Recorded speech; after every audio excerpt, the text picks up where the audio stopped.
Viewer discretion advised. This story contains themes of isolation, starvation, and suicide. It is presented with respect and restraint. Imagine a land so vast that a single human presence can feel like an intrusion. Miles of tundra rolling into jagged ridgelines, lakes the size of small countries, and a sky that swallows sound. The Brooks Range in northern Alaska is not merely remote. It is a place that tests plans, patience, and pride. It offers beauty in an almost cruel abundance and demands humility in return. In 1981, one experienced outdoorsman went there to work and to be alone. He left with more than 1,000 pounds of provisions, hundreds of rolls of film, and a conviction that he could manage. By the following winter, the same man would be found in his tent, a diary at his side, a life reduced to a chain of assumptions and a handful of irreversible mistakes. This is the story of Carl McCunn, stranded in Alaska, and the terrifying survival tale that unfolded as a result. At first glance, Carl seemed to have beaten the odds. He arrived in March and set up camp on a small lake deep in the Brooks Range, roughly 225 miles north of Fairbanks, and within the wide, treeless sweep that defines America's Arctic. He was a wildlife photographer by trade and inclination, a man who trusted his judgment in the field. He had worked in extreme conditions before, he had served in the Navy, and he had spent years living and moving with the rhythms of remote landscapes. His gear reflected his intentions: nearly 500 rolls of film to document the season, heavy camera equipment, and a stockpile of food and fuel totaling around 1,400 pounds. Enough on paper for months of self-sufficient living. Carl's plan, in its essence, was simple and typical of many solitary field workers. Be dropped in by plane, work the lakes and ridges through the summer, and be picked up before winter closed the country. The key detail, and the one that would become the fatal hinge of this story, involved his exit. Rather than arranging a firm, prepaid return flight, Carl relied on a local bush pilot, Rory Cruikshank, whom he believed would return for him in August. Records and testimony later showed that the arrangement lacked the clarity and financial backup required by such a remote undertaking. Carl did not have the funds set aside to pay for a guaranteed pickup if plans shifted. He did not secure a written confirmation, and no explicit contingency plan was established should the pilot be unavailable. The scene was set: abundant supplies at base, a plan based on trust more than redundancy, and a wilderness that tolerates small errors until it does not. The early months were by many accounts productive. From the shoreline of the lake, Carl photographed the migrating caribou and lingering moose. He watched and waited as wolves and birds passed through the seasons, and he catalogued scenes only someone willing to be alone for long stretches could access. His film can tell part of the tale: long exposures, patient compositions, the kind of images that require a human to sit on the edge of silence and let the scene make itself known. Neighbors who later described him said he knew how to live outdoors. His precautions and the amount of gear he hauled in suggested preparation. Yet preparation is not the same as contingency. Some decisions that seemed practical in the moment would later be marked as signs of overconfidence. Carl discarded shotgun shells to save weight. He assumed that weather and pilots would comply with the schedule he had in mind. He assumed that a simple arrangement born of mutual understanding over the phone would hold in a place where weather, mechanical issues, and money could change everything. Small choices, including what to keep and what to leave behind, quietly narrowed the margin for error. As summer moved into late August, the clock tightened. Supplies that had seemed more than adequate began to dwindle. Fish yields were inconsistent. The landscape, always seasonal, offered fewer easy sources of fresh meat than Carl had expected. He adapted as the months wore on. He set snares, he fashioned nets, he salvaged bits of meat from animals that had died in the water. At times, he succeeded, dragging partially drowned caribou from shore and drying meat over improvised racks. At other moments, hunger forced him to eat what he could in the moment. Less desirable cuts, the heads of rabbits, the inner bits that a photographer with dignity might otherwise have traded away. The work of survival is practical, mundane, and often degrading. It focuses the mind on calories, on the immediate calculus of weight and energy, and it erodes the subtle certainties that comfort people in safer places. During this period, Carl kept a diary. It is an archival fragment that later served as the most intimate source of his state of mind, a record less of raw emotion than of logistics and fading hope. He wrote notes about drying meat and fixing sled runners. He wrote letters for his family contained in envelopes to be found if something went wrong. He recorded practical requests and also small human anxieties about dwindling supplies. As August stretched on without a confirmed pickup, the entries shifted tone. The diary is not a monologue of despair from the outset. It registers the slow accrual of worry, the erosion of certainty, the toggling between strategies that might or might not succeed. He packed and repacked lists he rationed, and he kept working the cameras and the land. Then, in late August, what should have been the pivot of rescue became the fulcrum of tragedy. A wheeled bush plane appeared overhead, the sound of its engine carrying across the lake, a note of promise after months of stasis. Carl tore his orange sleeping bag cover from the tent and waved it until his arms tired. Bright color against grey water, a signal in a place where signs must be simple to be legible. From the air, the pilot saw the orange cloth and saw a man standing on the shoreline. Crucially, the pilot also noticed that the plane had wheels, and that the lake, rimmed by ice in places and shallow in others, was not a suitable landing strip. The plane circled. What happened next was a convergence of gesture and misinterpretation. In frustration and the flurry of an impulsive moment, Carl gestured with his hand, shaking his fist toward the sky. In the local signaling protocols of bush pilots and field workers, that specific motion can be interpreted as meaning all is well. The pilot, assessing visually and under the pressure of conditions, saw the motion and took it as confirmation that the man on the ground did not need assistance. Pilot testimony at the later inquest described seeing a man making that gesture and deciding not to land. He flew away, and with him went the most immediate hope of rescue. The harm of that single interpreted signal cannot be overstated. It transformed a moment of potential salvation into a stubbornly persevering loneliness. For Carl, who had no funds to simply book a return flight and whose pickup plan had not been locked in, the flyover became the axis upon which the rest of the season pivoted. It was not the only error in the chain, but it was the most public and emotionally vivid. In testimony, the pilot did not claim malice. He described a judgment call made in the air. The state troopers later described the same facts in their reconstruction. A plane saw an orange marker, saw a man making a hand signal, and judged that he did not need help. The tragedy in that judgment lies less in one person's decision than in how fragile human arrangements are when placed against an indifferent landscape. After the plane left, the months that followed are detailed in a series of practical, increasingly stark diary entries, and in what rescue teams and friends later reconstructed. The summer that had once been rich with opportunity turned into a slow, grinding fight to stretch dwindling supplies. Carl set snares and traps. He managed to retrieve and dry some caribou meat found near shore.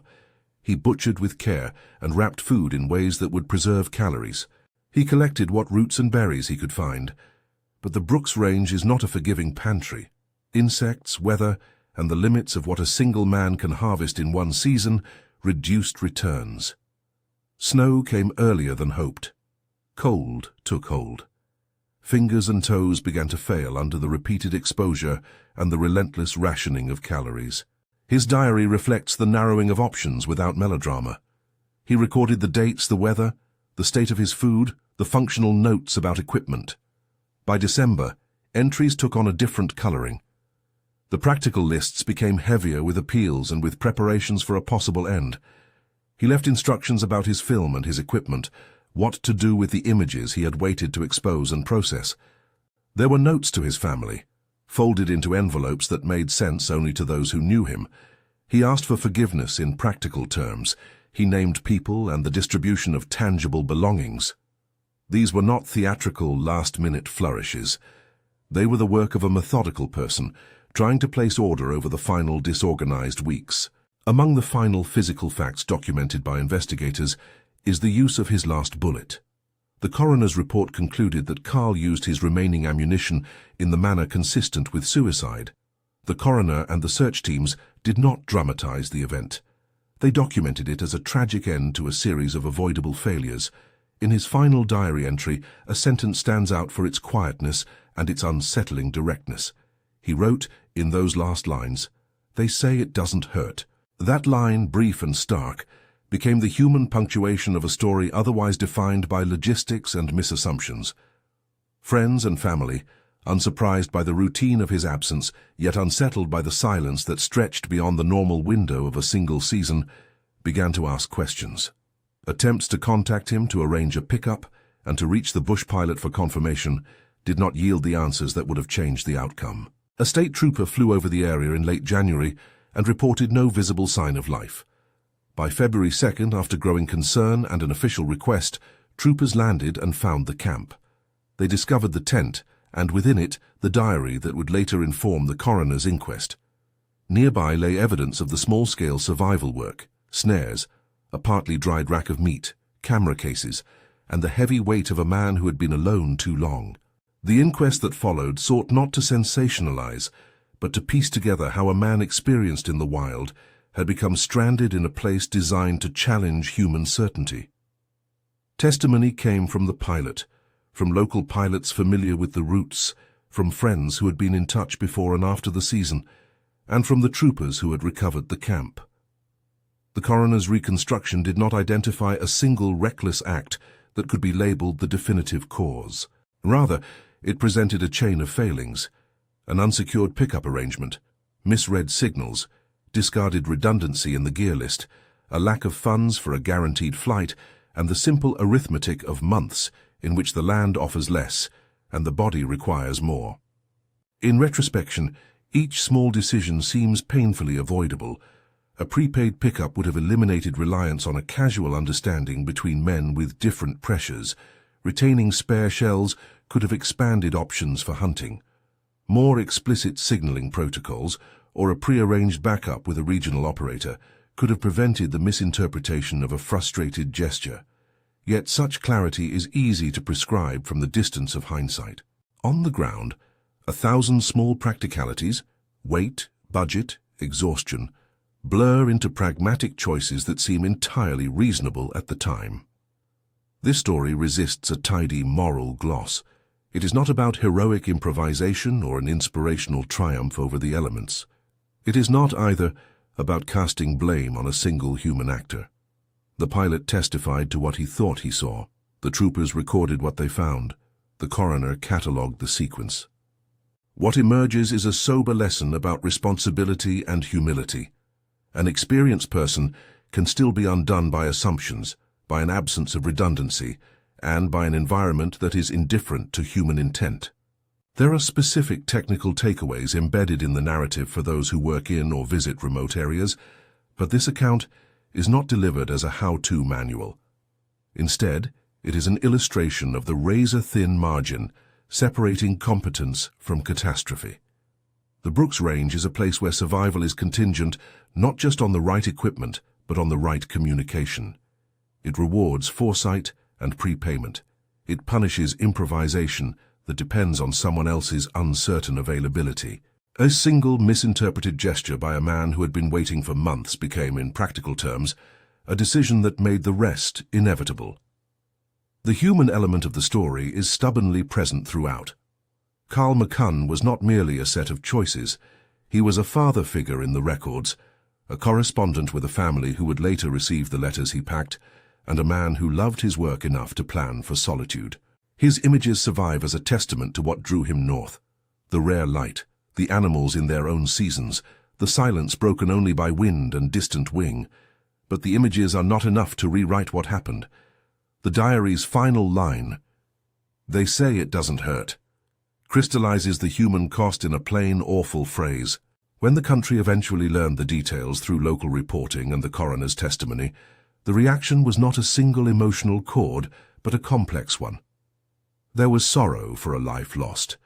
There was an uncomfortable recognition about how common such stories can be, where wilderness tourism and fieldwork intersect with thin logistics.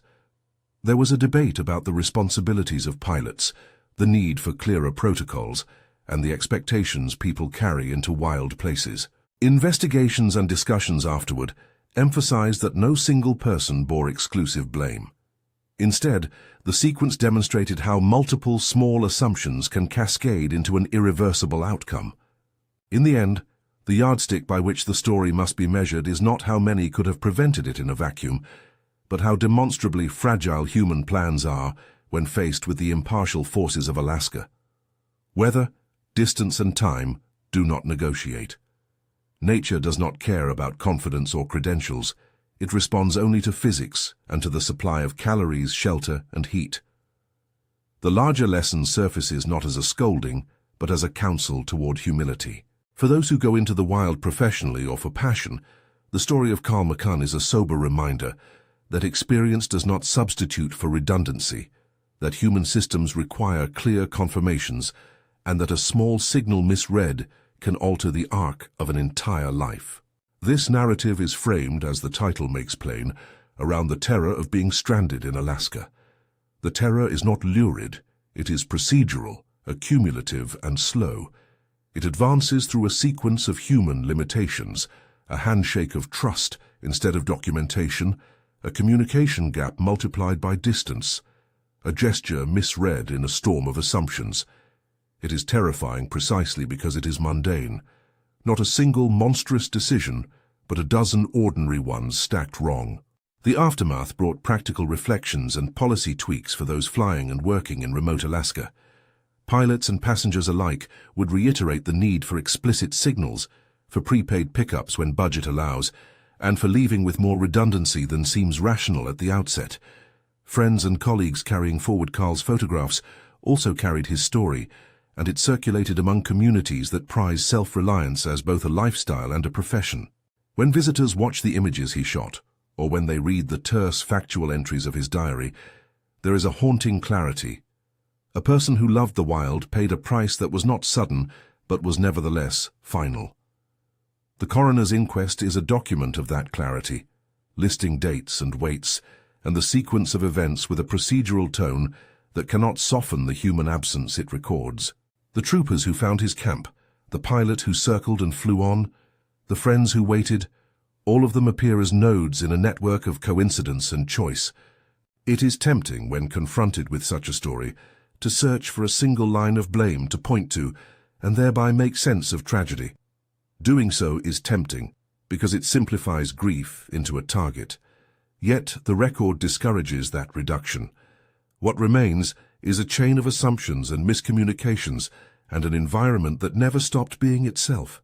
To call it a terrifying survival tale is not to exploit its sorrow, but to recognize what happened. A man alone in an uncompromising place, whose survival depended on a handful of fragile human arrangements. As we close, it is important to remember the human textures beneath the sequence of events. The photographs Carl took reveal patience and an eye for the solitary beauty of a landscape that was also the scene of his end. The diary pages, sparse and particular, show methodical attempts to preserve order in chaos. The pilot's testimony and the troopers' findings show professionals performing their duties under difficult conditions.